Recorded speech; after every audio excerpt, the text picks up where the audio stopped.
안녕하세요. 60대 여자입니다. 누구한테 털어놓기에 차마 입이 떨어지지 않고 가슴에만 묻어두자니 숨이 막혀서 어디든 풀어놓지 않으면 안 될 것 같아 이 자리를 빌려 사연을 보냅니다. 어렸을 적 저는 엄청나게 부유한 집은 아니었지만 그래도 부족함 없이 자랐어요.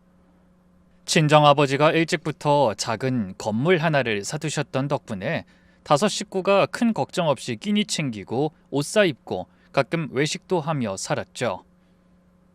위로 오빠 둘이 있었는데 막내인 저를 어찌나 예뻐했는지 모릅니다. 어디 데려가는 날에는 막내 동생 손에 군것질거리 하나라도 꼭 쥐어주고 들어오는 사람들이었어요. 오늘도 늘 제 편이 되어주셨고 아버지는 무뚝뚝하시긴 했지만 야단치는 법이 없으셨죠. 그래서인지 전 어릴 때부터 사람을 잘 의심하지 않는 성격으로 자랐어요. 누구든 일단 좋게 보고 한번 믿으면 끝까지 믿어주는 그런 편이었죠. 친구들 사이에서도 누가 부탁하면 거절을 잘 못해서 엄마가 늘 혀를 차곤 하셨죠. 넌 어쩜 그렇게 손해보는 성격이니? 그러다 나중에 사람한테 크게 한번 당한다. 그때 가서 엄마 말 안 들었다고 후회하지 말고 지금부터 달라져야 해. 그땐 그게 무슨 큰 흠인가 싶었습니다. 사람한테 정 주고 사는 게 뭐가 잘못이지? 속으로 그렇게 생각하며 살았어요. 주변 사람들을 챙기고 따뜻한 말 한마디 건네는 것. 그게 저한텐 인생에서 제일 중요한 가치였던 것 같아요. 성격이 그래서인지 친구들 사이에서 다툼이 생기면 늘 중재 역할을 떠맡곤 했어요. 누가 누구한테 서운한 일이 생겼다고 하면 양쪽 얘기를 다 듣고 풀어주려고 애쓰는 편이었죠. 그러다 보니 친구들도 저한테 비밀 같은 걸 많이 털어놓곤 했고 저는 그 비밀을 무덤까지 가지고 갈 것처럼 입을 꼭 다물었습니다. 사람 사이에 신뢰라는 게 그렇게 쌓이는 거라고 생각했거든요. 20살이 넘어서는 친척이 하는 식당 일을 돕는 걸로 일을 시작했어요. 그런데 부모님은 굳이 힘들게 일하지 말고 좋은 사람 만나서 시집이나 가라고 하셨죠. 그 시절엔 그런 부모님이 흔했어요. 그래서 일에 대한 큰 욕심 없이 친구들 만나고 동네 도서관에서 책 빌려 읽고 가끔 영화관 다니면서 그 시기를 보냈답니다. 돌이켜보면 그때가 제 인생에서 제일 평온했던 것 같아요. 세상이 어떤 것인지를 아직 몰랐고 모르는 채로 살아도 마냥 좋았던 시절이었으니까요. 그 시절 친구들이랑 평상에 둘러앉아 수다를 떨다 보면 다들 좋은 배우자 만나서 결혼하고 아이를 낳아 잘 키워서 시집장가 보내는 게 꿈이라고들 했죠. 저도 다르지 않았습니다. 결혼해서 아이 낳고 그 아이가 잘 커서 또 자기 가정 꾸리는 모습을 보는 것, 그게 사람이 누릴 수 있는 가장 큰 복이라고 굳게 믿었어요. 그것 외에 다른 인생을 그려본 적은 없었던 것 같아요. 가끔 다른 누가 이런 생각이 편협하다고 핀잔을 줘도 저는 부끄럽지 않았어요. 단단한 가정 하나 지키는 게 세상에서 제일 어려운 일이라는 걸 그때도 알고 있었고 지금도 그렇게 믿고 있어요. 남편은 대학 선배 소개로 만났어요. 큰 제약회사 영업 쪽에서 일하던 사람이었고 결혼할 무렵엔 이미 부장 자리에 올라 있었죠. 능력으로만 따지면 어디 내놔도 빠지지 않는 사람이었습니다. 친정 부모님도 사윗감으로 더 바랄 게 없다며 좋아하셨고 동네 어른들도 좋은 사람 만났다며 다들 한마디씩 거들었을 정도니까요. 그런데 결혼하고 나서야 비로소 알게 됐어요. 이 사람은 가정보다 바깥일이 더 중요한 사람이라는 걸요. 일을 핑계로 집을 비우는 게 너무 자연스러웠어요. 회식이 일주일에 서너 번, 거래처 출장이 한 달에 두세 번, 주말에도 골프다 동창회다 하며 늘 어디론가 나가 있었거든요. 신혼 초에는 그게 너무 서러워서 몇 번이고 울었죠. 그때마다 남편은 시큰둥하게 대꾸하곤 했고요. 가족 먹여 살리려고 밖에서 발에 땀나게 뛰는 사람한테 뭐가 그렇게 불만이야. 다른 집 여자들은 남편이 돈만 잘 벌어다 주면 군말 없이 사는데 당신은 뭘 원해서 자꾸 보채는 거야?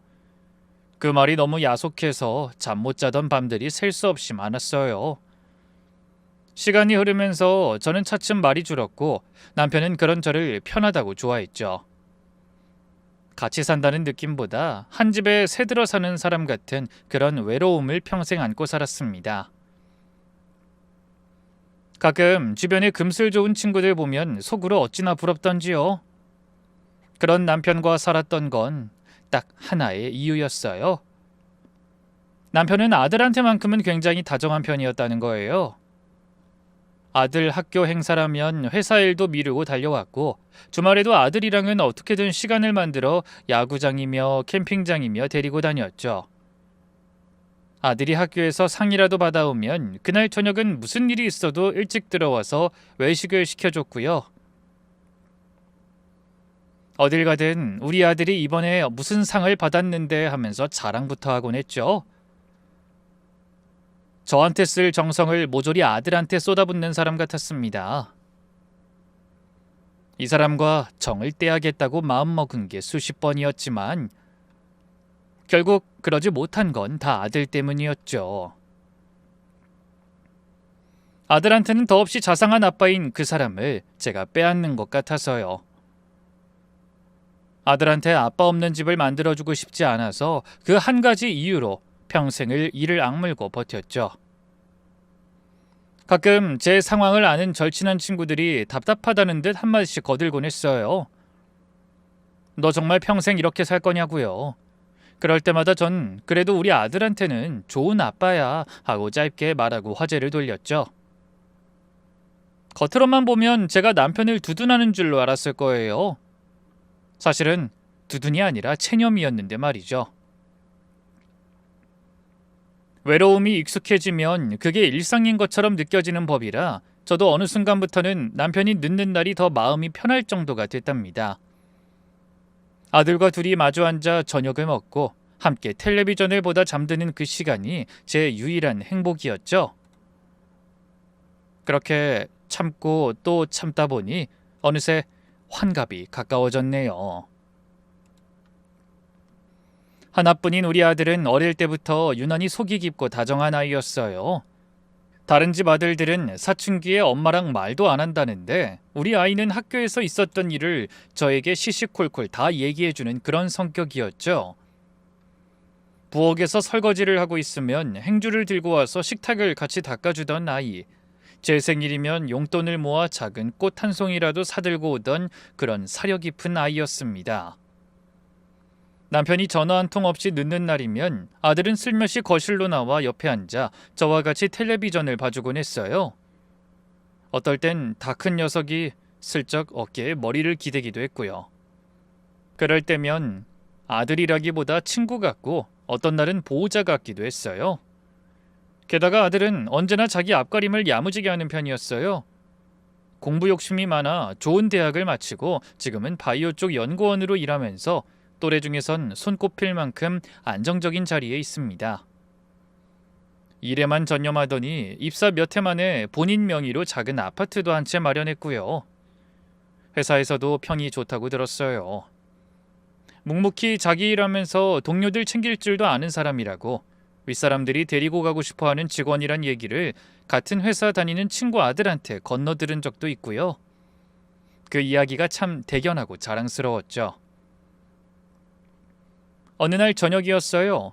아들과 오랜만에 둘이 식사를 하고 이런저런 얘기를 주고받던 때였죠. 그러다 제게 할 말이 있는 듯 내내 뜸을 들이다가 차분한 표정으로 묻더라고요. 저도 다 컸고 전부 이해하니까 아빠랑 엄마 두 분 이제 그만 정리하시는 거 어때요? 아빠랑 사는 거 보면 엄마가 너무 외로워 보여요. 함께여서 고통스러운 것보다 따로 행복한 게 낫지. 그 말을 듣고 한참 가만히 있었죠. 솔직히 맘 같아선 그러고 싶었습니다. 그런데 우리 아이가 사회에 나가 자리를 잡고 자기 가정을 꾸리기 전까지는 부모가 가치 있는 모습을 끝까지 보여주고 싶었어요. 부족한 아빠라도 곁에 있는 게 아직까진 든든한 뿌리가 될 거라고 믿었으니까요. 아무리 낡은 생각이라고 해도 어쩔 수 없었어요. 물론 이런 속마음은 아들한테 말하지 않았어요. 그냥 아직은 때가 아닌 것 같다고 짧게 대답하고선 화제를 돌렸죠. 그날 밤 아들 뒷모습을 보면서 저 아이만 행복할 수 있다면 무슨 짓이든 할 수 있겠다 싶은 마음이 들었어요. 그렇게 제 인생에서 그 아이가 차지하는 자리는 다른 어느 것과도 비교할 수 없을 만큼 컸습니다. 이후 시간이 흘러 아들이 처음으로 결혼할 사람이 있다며 여자를 데려왔어요. 며느리가 될 그 아이는 첫눈에 봐도 똑똑하고 야무진 사람이었죠. 의류 쪽 회사에서 일한다고 했는데 또래 여자들이 입는 평범한 옷차림이 아니라 누가 봐도 프로페셔널한 일을 하는 사람이라는 느낌이 물씬 풍기는 차림새였습니다. 단정한 베이지색 정장에 광이 나는 구두를 신고 있었는데 어느 한 군데 빈틈이 없어 보이더라고요. 말하는 것도 당당했고 주눅드는 기색이 전혀 없었어요. 자기 의견을 분명하게 말하면서도 선은 넘지 않는 편이었고요. 저의 어떤 질문에도 거침없이 대답하는데 그 모습이 참 단단해 보였어요. 식사 자리에서 우리 아들의 어떤 점이 좋았냐고 슬쩍 물어봤죠. 그 친구는 잠깐 생각하더니 방긋 웃으면서 이렇게 대답하더라고요. 저를 진심으로 사랑해주는 게 느껴져요. 제가 일에 빠져서 정신 없을 때도 닥달하지 않고 묵묵히 기다려주는 사람이에요. 그런 사람 요즘 세상에 흔치 않잖아요. 그 말을 들으면서 우리 아이의 믿음직스러운 성격을 참 잘 알아줬구나 싶어 마음이 놓였습니다. 식사 자리 내내 며느리는 솔직하고 당당했어요. 솔직히 전 그 모습이 부러웠어요. 저는 평생 남편 앞에서도 큰 소리 한 번 못 내고 하고 싶은 말을 가슴에 묻고 살아온 사람이잖아요. 저렇게 당당하게 자기 인생을 사는 여자라면 며느리감으로도 손색 없겠다 싶었습니다. 집으로 돌아오는 길에 아들이 슬쩍 물었어요. 엄마, 어땠어요? 마음에 들어? 망설이지 않고 마음에 든다고 말했죠. 저런 멋진 사람이 우리 집에 들어오는 게 좋다고 했어요. 그 말에 아들이 환하게 웃던 모습이 지금도 눈에 선합니다. 엄마가 그렇게 말해줄 줄 알았어요. 역시 나랑 안목이 같네. 그날 내내 이제 우리 아들 인생이 진짜로 시작되는구나 싶어 흐뭇하더라고요. 그 친구라면 분명 든든한 짝이 되어주리라는 믿음이 그렇게 조금씩 생겨나고 있었습니다. 결혼이 확정되고 상견례 이야기가 슬슬 오가던 무렵이었어요. 우리 집에서 아들과 며느리랑 셋이 저녁을 먹고 있던 때였어요. 평소처럼 이런저런 결혼 이야기가 오가던 중에 며느리가 자연스럽게 이런 말을 꺼내더라고요. 저희는 둘이 합의해서 아이는 가지지 않기로 했어요. 아무래도 미리 말씀드리는 게 맞을 것 같아서요. 너무 자연스럽게 마치 신혼여행을 어디로 가기로 했다는 이야기처럼 가볍게 말하는데 손에 들고 있던 그릇을 떨어뜨릴 뻔했죠. 그래도 두 사람 앞에서 내색은 하지 않았어요. 그냥 그러냐고. 요즘 그런 부부들도 많다더라고 어물쩍 넘어갔습니다. 속으로는 머릿속이 새하얘졌지만 며느리 앞에서 당황하는 모습을 보이고 싶지 않았거든요. 식사 후 며느리가 돌아간 뒤 아들을 따로 불렀어요. 문을 닫고 마주 앉자마자 단도직입적으로 물었습니다. 너 어릴 때부터 아이 둘은 꼭 낳고 싶다고 입버릇처럼 말해놓고 이게 다 무슨 소리니? 결혼해서 둘이 살아보면서 정해도 늦지 않아. 제 말을 이미 다 예상했다는 듯 아들이 차분하게 대답했어요. 며느린 일을 너무 사랑하는 사람이고 아이를 가지면 자기 커리어와 가정 둘 다 제대로 케어 못할 것 같다고 미리 솔직하게 말해줬다는 거예요. 자기는 그 솔직함이 오히려 좋았고 둘이 진지하게 고민한 끝에 동의했다고 했어요. 그 대답에도 이해가 안 된 저는 그 자리에서 처음으로 아들 결혼을 반대했죠. 낳아봐서 아는 건데 자식이라는 건 내 목숨보다 소중한 존재가 있다는 걸 알려줘. 그 행복이 얼마나 큰지 넌 아직 모르잖니. 부부 둘만 사는 것도 물론 가능하지만 거기에 아이가 더해지면서 비로소 가정이 완성돼. 난 네가 그 행복을 모르고 지나갈까 봐 그게 걱정인 거야. 게다가 이건 다 네가 원하던 일이잖니. 제 설득에 아들 표정이 한순간 흔들리는 게 보이더라고요. 저는 며칠을 그렇게 매달렸어요. 며느리를 한 번만 다시 설득해보라고도 했고 저희 집에서 도와줄 수 있는 건 뭐든 다 해줄 테니 너무 부담 갖지 말라고도 했고요. 그런데도 아들 입에서 나오는 말은 단호했죠. 엄마, 저 그 사람 정말 좋아해요. 엄마가 끝까지 반대하시면 전 결혼식 안 하고 둘이서만 살림 차릴 거예요. 정말이에요. 그 말에 결국 백기를 들었습니다. 내 자식 인생을 내가 끝까지 발목 잡을 수는 없다. 저렇게 좋아하니 어쩌겠나 싶어 결국 허락했어요. 마음 한쪽이 영 개운하지 않았지만 두 사람이 행복하다면 그걸로 됐다고 스스로를 애써 다독였고요. 아쉽고 안타깝지만 어쩌겠어요. 부부가 같이 가기로 한 길이 어떤 길이든 그 두 사람이 만든 길이니 부모는 그저 옆에서 응원하는 게 도리기도 하니까요. 아이들이 결혼하고 첫 해, 아들 내외는 정말 그림처럼 살았어요.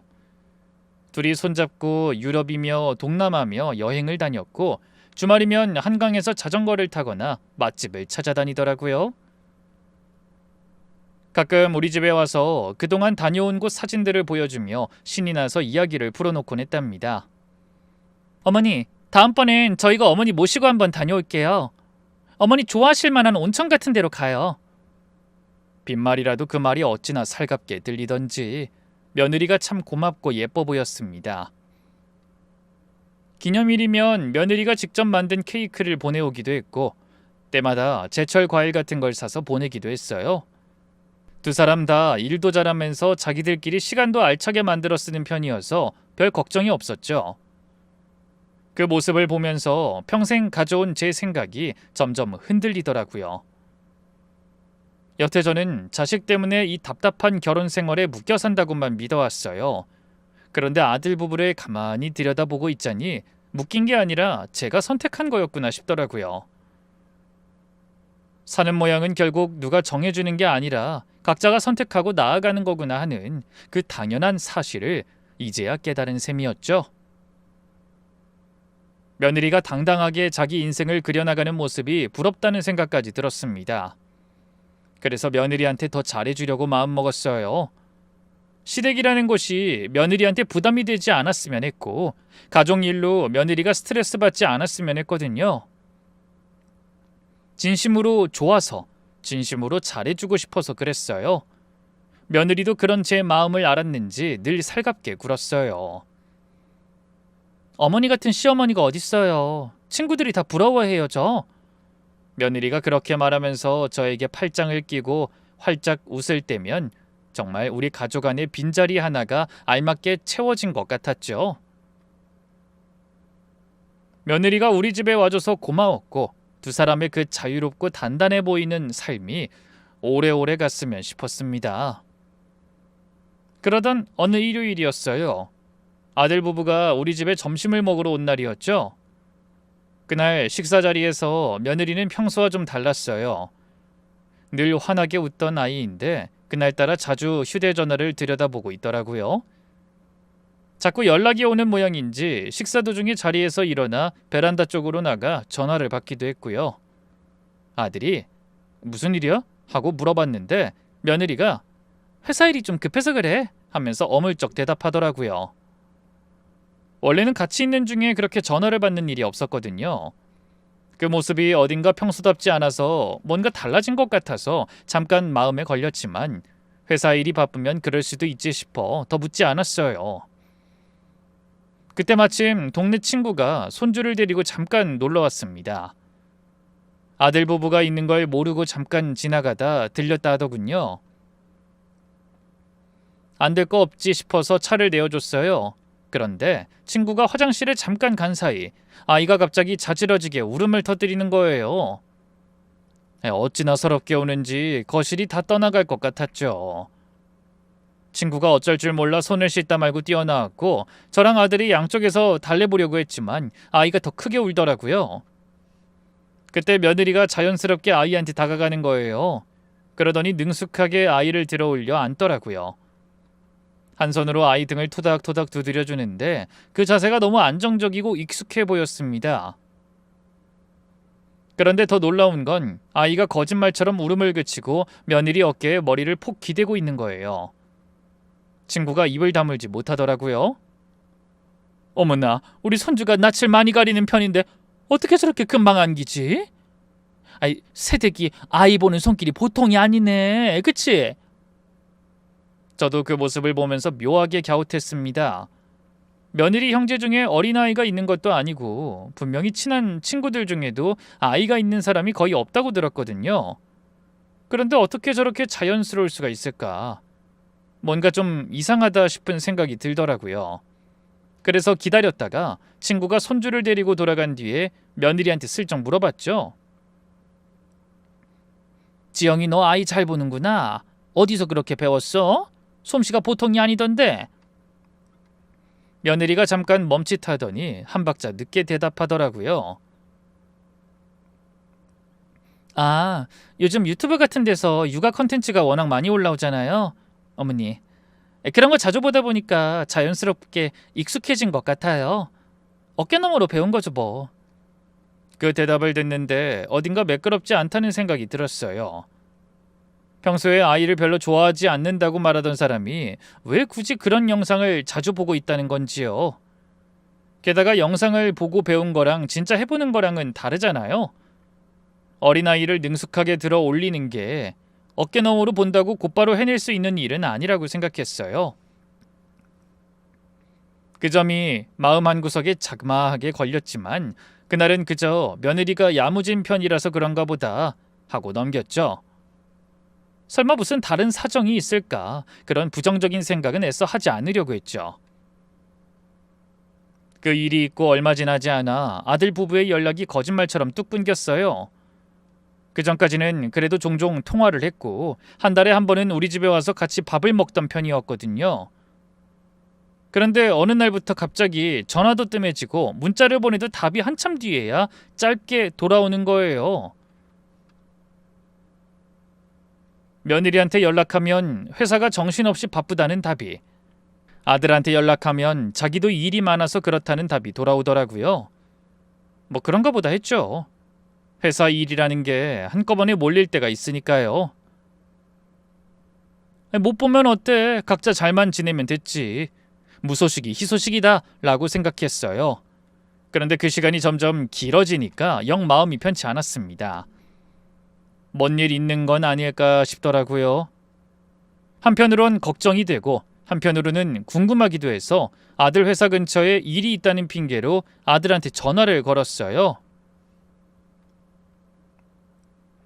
아들, 오늘 그쪽 동네에 일 있어서 가는데 점심이나 같이 먹자. 저의 제안에 아들이 잠깐 망설이는 게 수학이 너머로도 느껴지더라고요. 그래도 결국 알겠다고 하더라고요. 분명 뭔 일이 있긴 하단 걸 직감할 수 있었습니다. 그렇게 아들을 식당에서 마주 앉아 보았는데 엄청 놀랐어요. 아들 얼굴이 한눈에 봐도 좋지 않았거든요. 살이 엄청 빠졌고 잠을 오랫동안 못 잔 건지 눈밑이 거무스름했죠. 평소에 옷차림도 깔끔하던 아이가 셔츠는 잔뜩 구겨져 있고 옷에 누런 때가 그냥 보이더군요. 그런 모습으로 나오니 보는 순간 가슴이 덜컥했어요. 너 요즘 무슨 일 있니? 얼굴이 왜 이래? 아들은 말없이 음식을 한참 휘적거리다가 길게 숨을 내쉬며 이렇게 말했어요.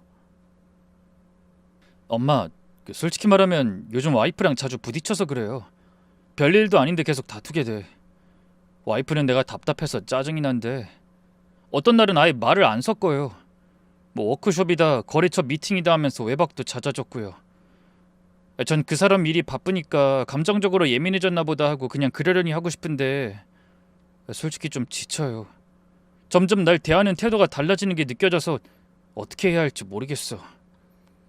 그 얘기를 들으면서 마음이 쿵 하고 가라앉았어요. 무슨 일이 있는 건지 짐작이 가질 않았거든요. 아들과 저희 가족에게 그렇게 살갑던 며느리가 갑자기 왜 그러는 건지 말이에요. 네가 평소에 아내한테 부족하게 한 게 있는 건 아니지? 사람이 갑자기 그러는 데는 이유가 있을 텐데 한번 자신을 돌아봐봐.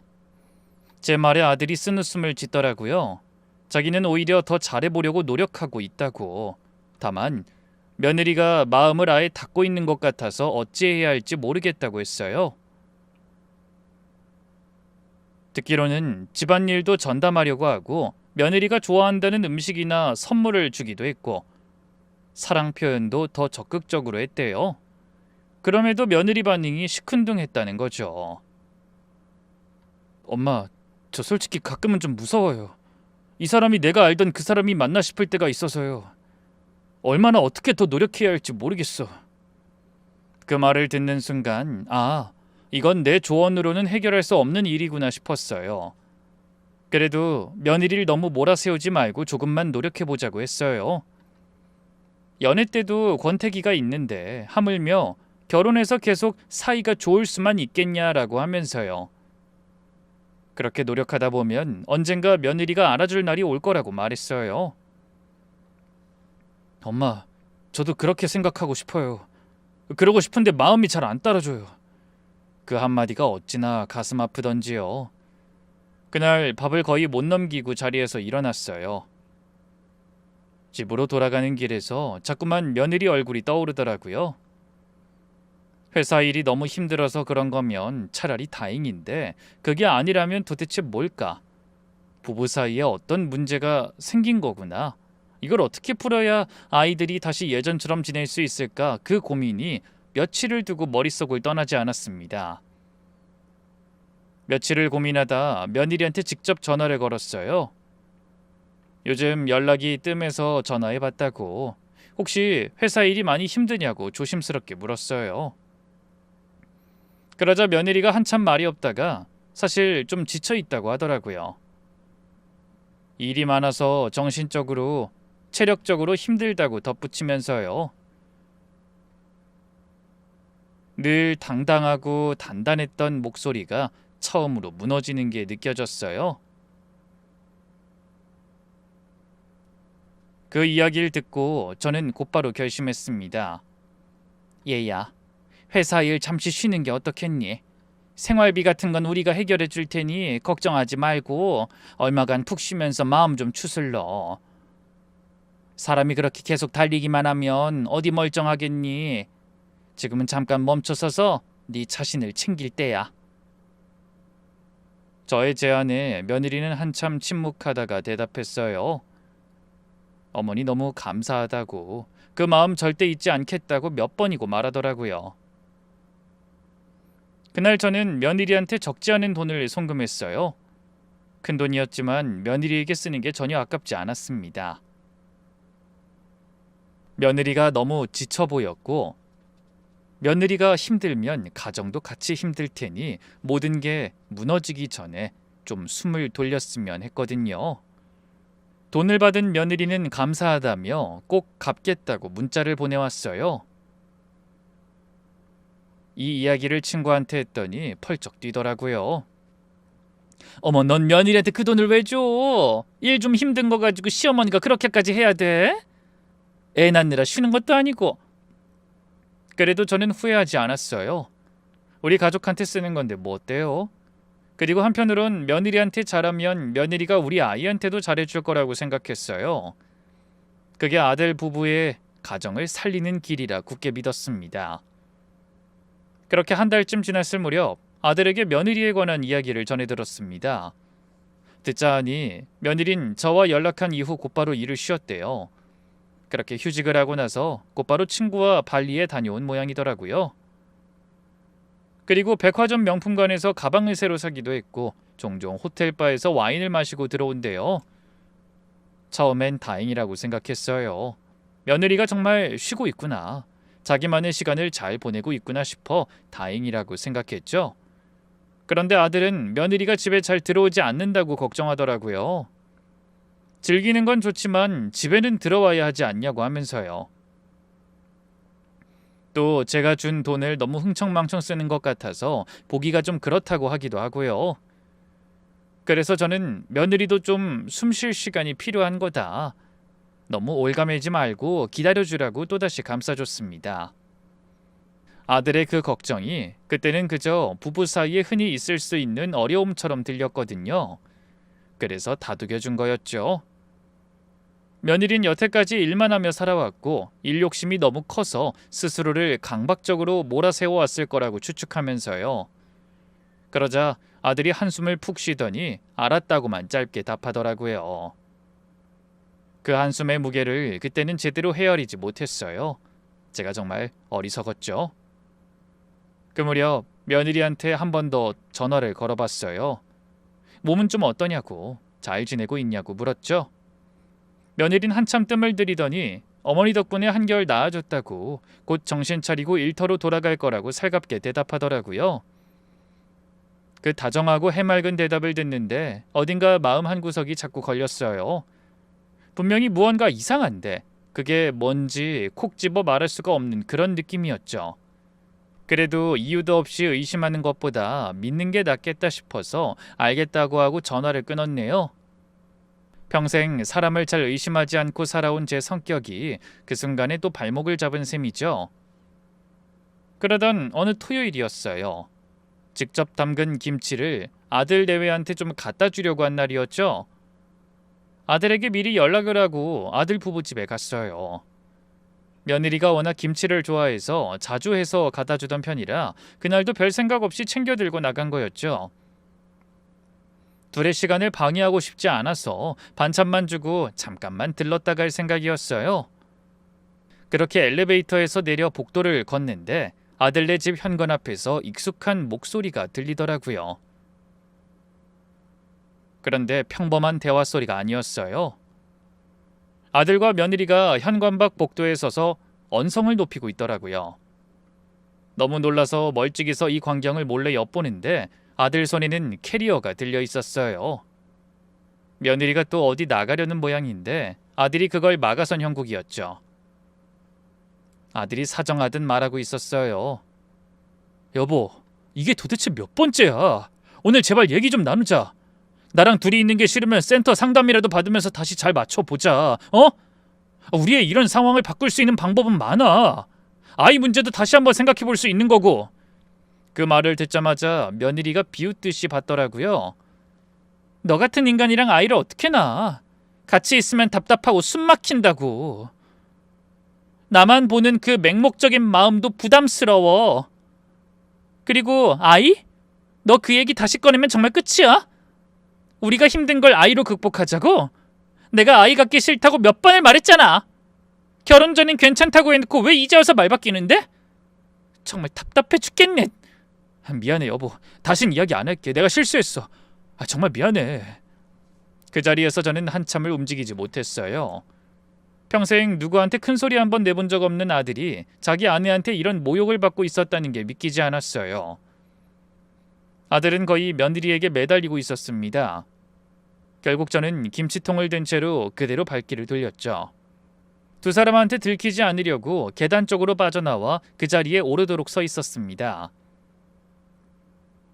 집으로 돌아오는 길 내내 마음이 무너져 내렸어요. 내가 며느리한테 잘하면 아들한테도 잘해줄 거라고 믿었던 게 그게 다 착각이고 헛것이었구나 싶어서 한동안 정신을 차릴 수가 없었어요. 저 히스테릭한 모습이 며느리의 본 모습이라는 걸 알게 된 것도 충격이었어요. 그렇게 며칠이 지난 어느 날 오후 동네 대형마트에 들렀다 나오는 길이었어요. 그런데 마트 앞 주차장에 사람들이 둥글게 모여 웅성거리고 있길래 무슨 일인가 싶어 가까이 가봤죠.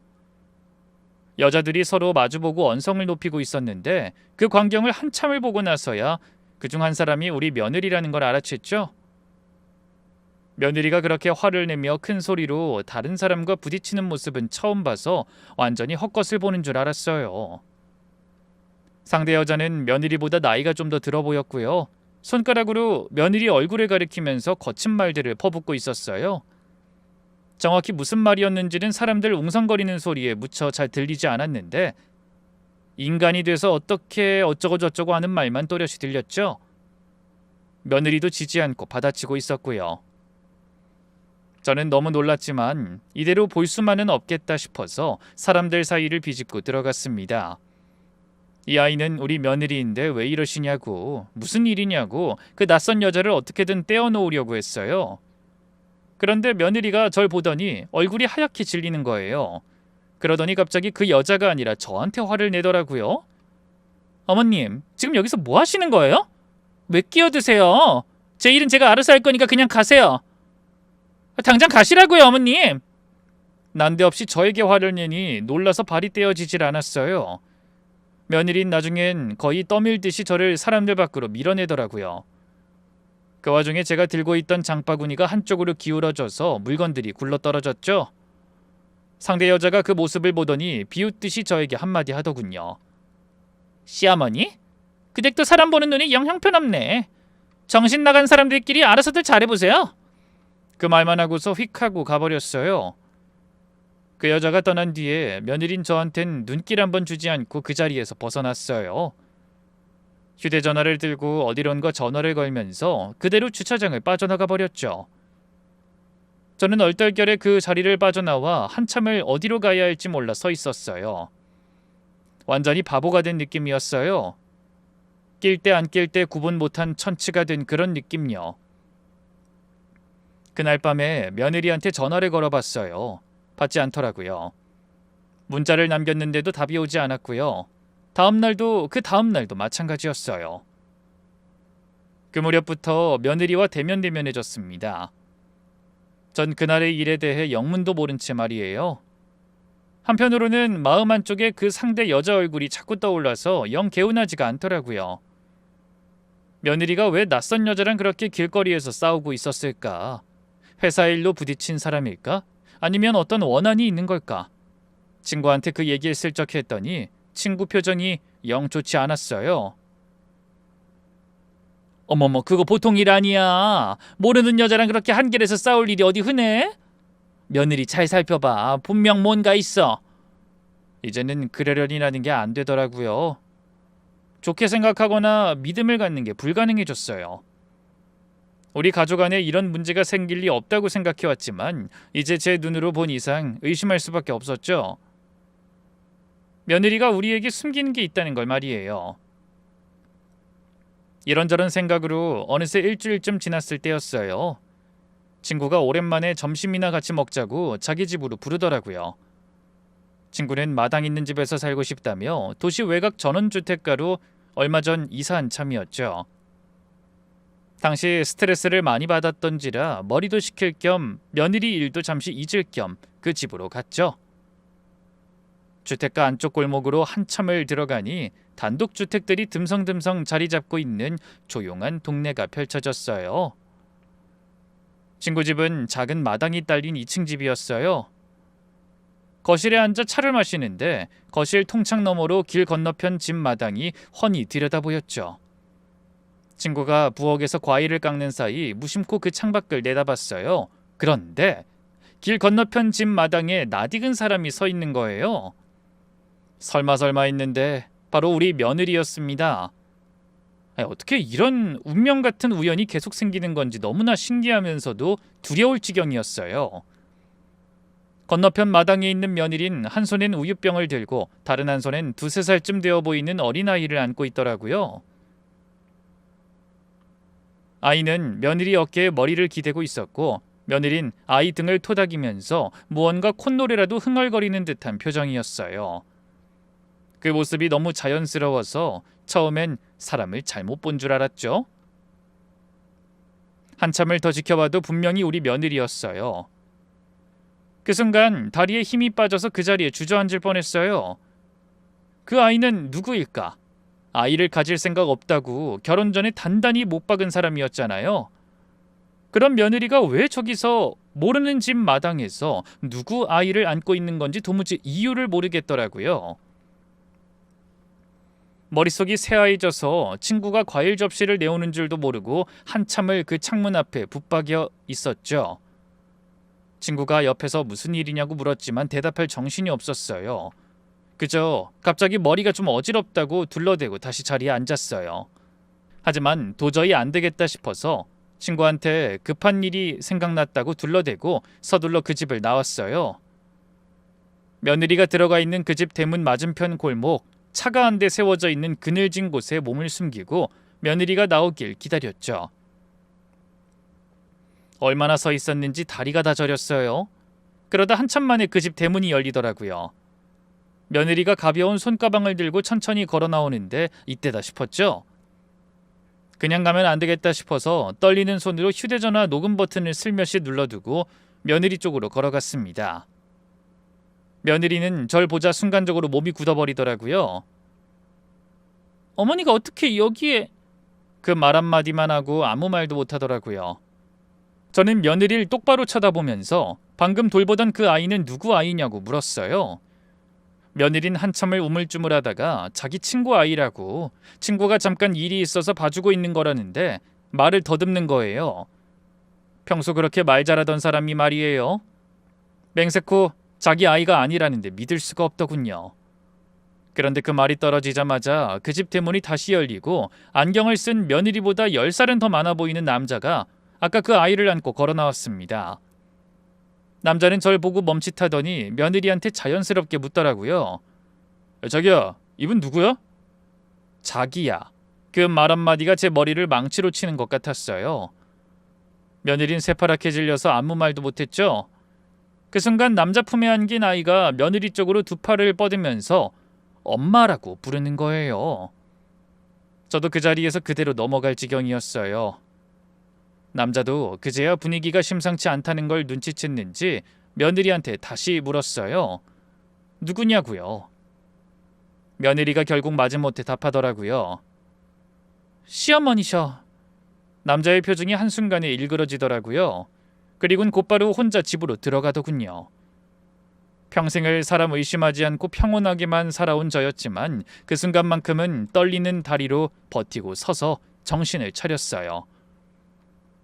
무슨 일인지 솔직히 다 말해. 한 글자라도 거짓을 말하면 지금 이 자리에서 경찰을 부를 수도 있어. 네 회사, 친정한테도 전화 돌릴 거고. 지금 이 순간이 네 인생 마지막 기회야. 며느리는 다리에 힘이 풀려서 그 자리에 주저앉더라고요.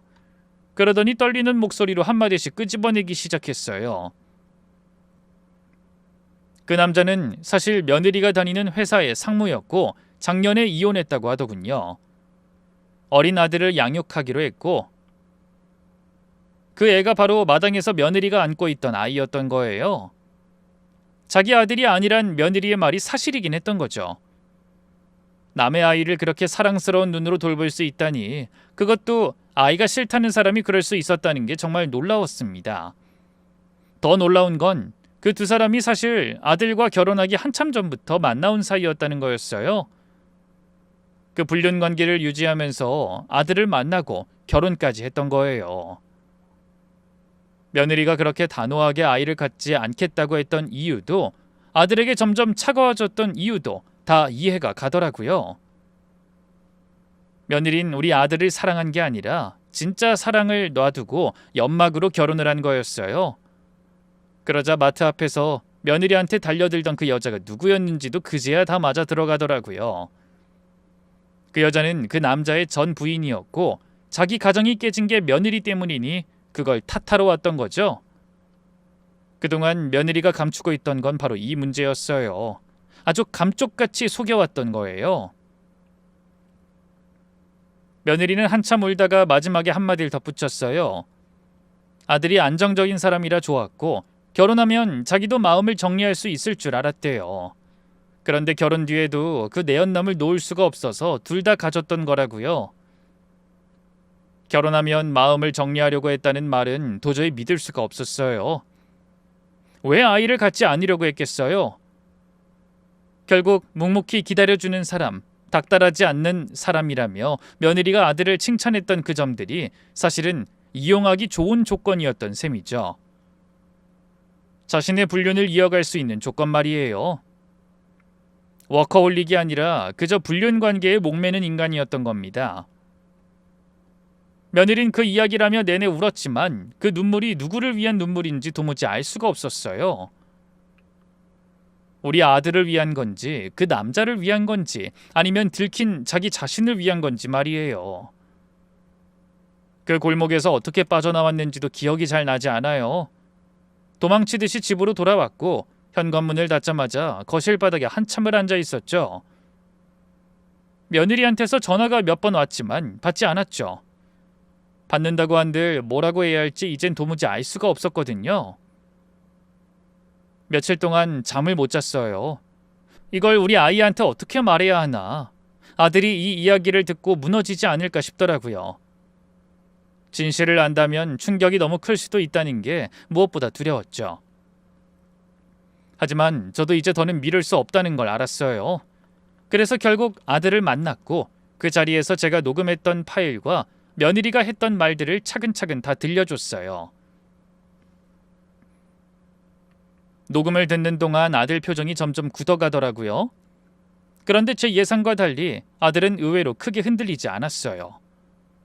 한참을 말없이 앉아있다가 길게 숨을 내쉬더니 차분하게 말했죠. 엄마, 알려주셔서 감사해요. 사실 저도 어느 정도 짐작은 하고 있었어요. 다만 증거가 없어서 움직이지 못했을 뿐이에요. 이제 됐네요. 그 말에 가슴이 미어지더라고요. 그 의심을 혼자 안고 그동안 얼마나 힘들었을까 싶어서요. 그래도 아들은 저처럼 결혼 생활을 두고 망설일 사람이 아니었어요. 그 자리에서 이미 마음을 굳힌 것 같더라고요. 이건 제가 정리해야 할 일이니 엄만 이제 한 발 물러서 계시면 돼요. 그리고 혹여나 우리 이번 일로 너무 자책하지 마요. 우리가 잘못 본 게 아니라 그 사람이 잘 속인 거예요. 사람이 사람을 작정하고 속이면 그건 못 알아채는 게 당연한 거고요. 그 말을 들으며 한편으로는 안도가 되더라고요. 적어도 이 아이는 홀로 무너지진 않겠구나 싶어서요. 저는 평생 사람을 잘 믿는 게 흠인 줄로만 알고 살아왔는데 아들의 그 한마디에 마음이 한결 가벼워졌어요. 전 여태 어른인 척하며 살아왔지만 사실은 늘 그 아이한테 기대고 살았다는 걸 그 순간 새삼스럽게 느꼈어요. 아들은 그날 저녁 며느리를 집으로 불렀어요. 그리고는 며느리가 그동안 사용한 카드 내역, 통화 기록, 그리고 녹음 파일까지 정리한 걸 전부 내놓고서 며느리한테 차분하게 진실을 물었대요. 며느리도 처음엔 일부 부인했대요. 그런데 아들이 자료들을 하나씩 들이밀자 결국 무너진 거죠. 당신한텐 정말 미안해. 어쩌다 보니 여기까지 와버렸어. 한 번만 정리할 시간을 줘. 다 정리하고 다시 시작해 볼게.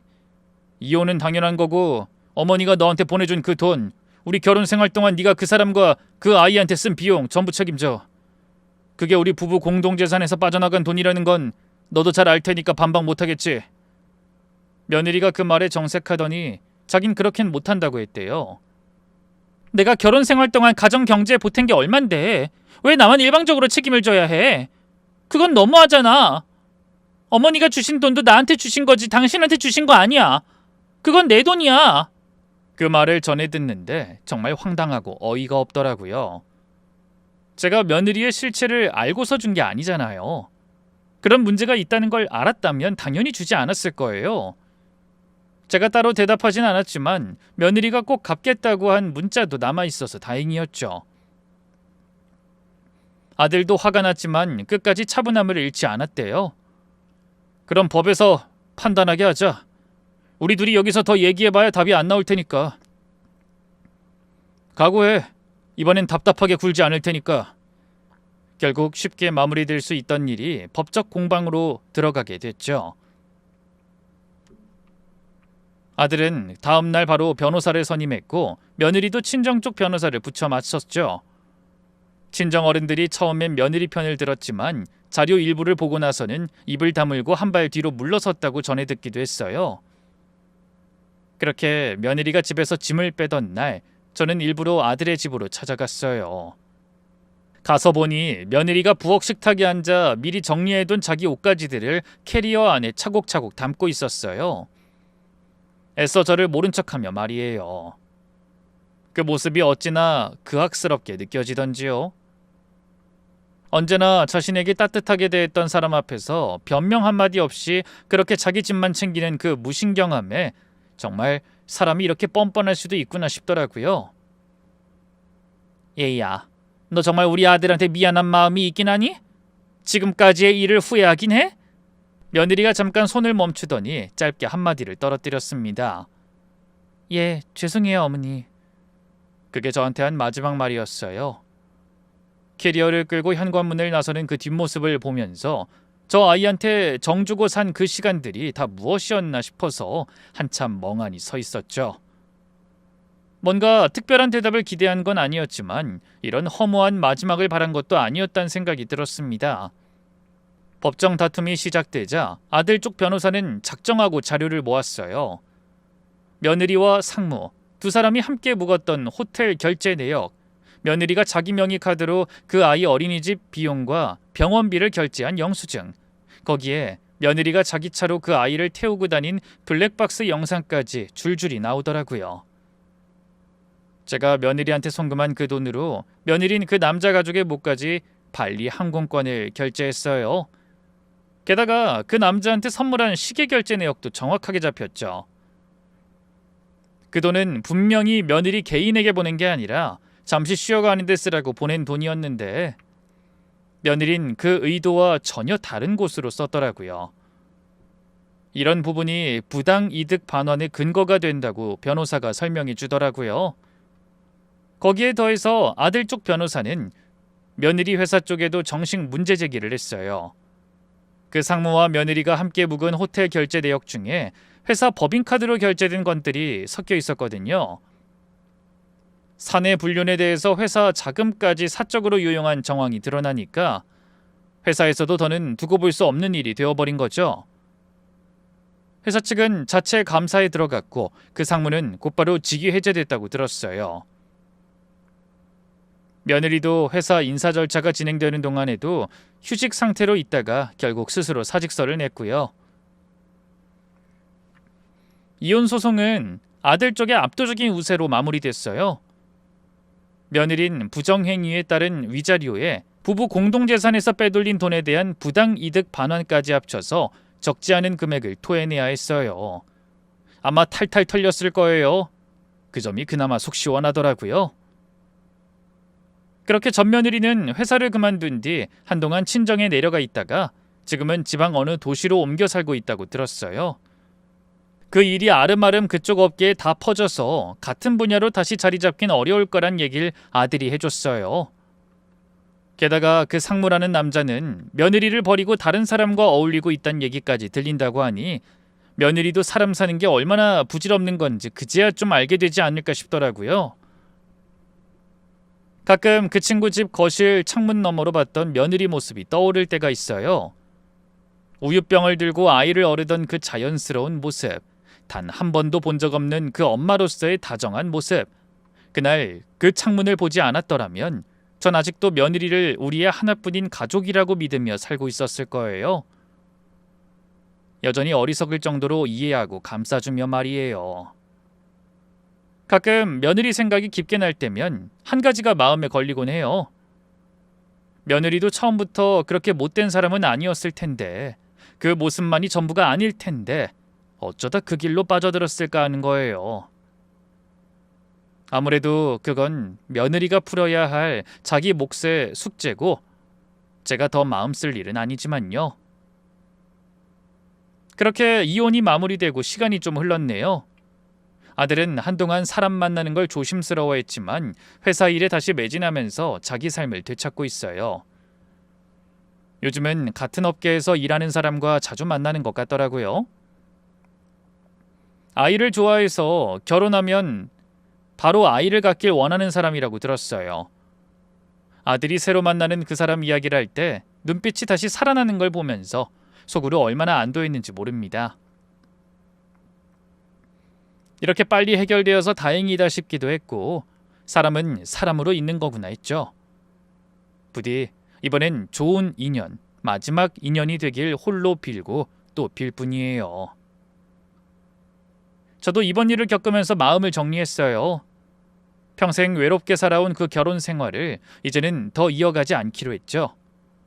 그래서 요즘 조용히 황혼 이혼 준비를 하고 있어요. 변호사도 한번 만나봤고 친정 쪽 도움도 받고 있어요. 남편은 아직 아무것도 모르지만 더는 미루지 않기로 마음 먹었답니다.